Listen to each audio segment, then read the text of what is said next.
వాస్తు అభిమానులకి అందరికీ నమస్కారం అండి.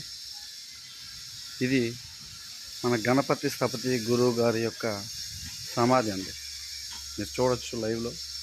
ఆయన ఫోటో కూడా ఇక్కడ ఉండదండి. ఈరోజు నా అదృష్టం ఏంటంటే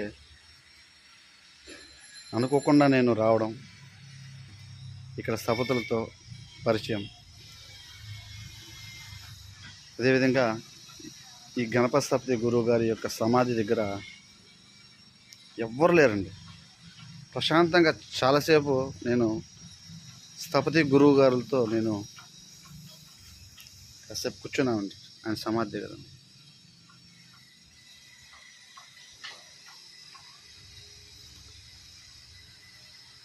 చాలా సంతోషంగా ఉంది. ఇది స్థపతి ఆయన పుట్టినది, చనిపోయినదండి.